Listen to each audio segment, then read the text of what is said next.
हे भगवान, मैं क्या करूं इन बच्चों का। शिकायत सुन सुन के मैं परेशान हो गई हूँ। तभी मिस्टर अय्यप्पा वहां आते हैं।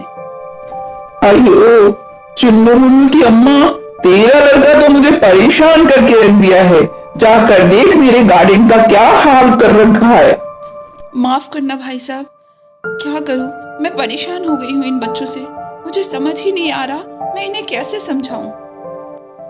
दोनों बच्चों की हरकतों से माँ बहुत परेशान थी। वह हर पल यही सोचती कि मैं क्या करूं, कैसे अपने बच्चों को समझाऊं। किसी भी तरह उन बच्चों पर इसके समझाने का कोई असर नहीं पड़ता था।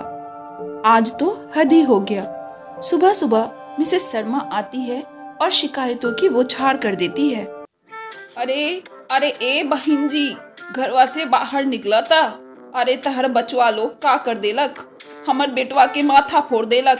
इत बर्दाश्त से बाहर हो जाता। हम ये सब बर्दाश्त ना करम। इनका के निकाला मोहल्ला से। ये तो बहुत ज्यादा हो गई। देखा कैसे खून गिरता हमर बेटवा के माथा से। हे भगवान, ई बचवा लोग तो नाक में दम करके रख ले बा। क्या हुआ, क्या हुआ दीदी? दीदी शांत हो जाइए, मैं अभी डॉक्टर को बुलाती हूँ। माफ कीजिए दीदी, क्या करूँ मैं? दीदी प्लीज शांत हो जाइए। मोहल्ले के कई लोग वहाँ इकट्ठे हो जाते हैं। तभी मिसेस प्रसाद उन्हें कहती है, अरे चुन्नू मुन्नू की अम्मा, तुम एक काम करो। एक बड़े ऋषि मुनि आए हुए हैं मोहल्ले में, तुम जाकर उनसे मिलो। कहते हैं वो हर समस्या का समाधान करते हैं। शायद तुम्हारे बच्चों को सुधारने में वो कुछ मदद कर सके। चुन्नू मुन्नू की अम्मा को लगता है शायद यही एक रास्ता है, और वह अपने बच्चों को खूब समझाती है, बहलाती है, फुसलाती है और उन महात्मा के पास उन्हें भेज देती है। चुन्नू भैया, देखो वहाँ कितने लोग बैठे हैं। मुझे तो बड़ा डर लग रहा है वहाँ जाने में। पहले आप ही चले जाओ ना। नहीं नहीं मुन्नू, तू छोटा है, पहले तू जा।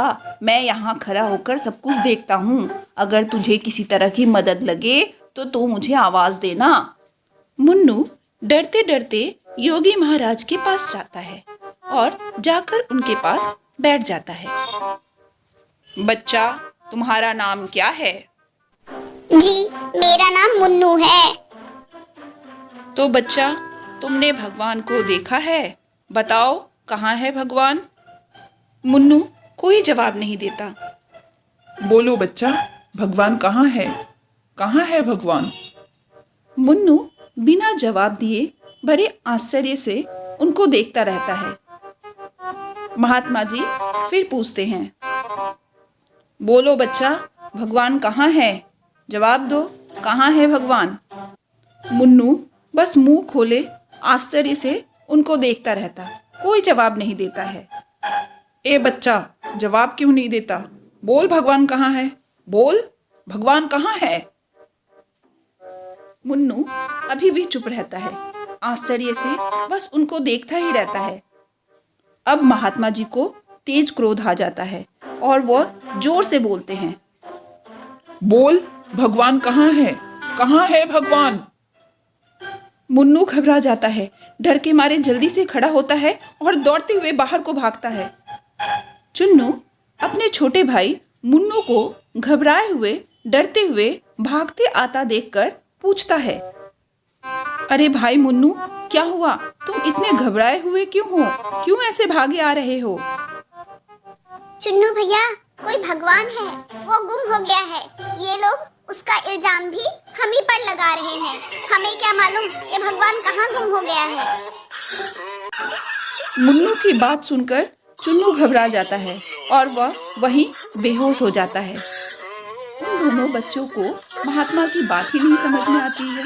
उन्हें लगता है जैसे पूरे मोहल्ले वाले उन पे इल्जाम लगाते हैं, वैसे ही शायद भगवान के चोरी होने का इल्जाम भी महात्मा उन्हीं बच्चों पर लगा रहे हैं, और बात को बिना समझे ही वो घबरा जाते हैं।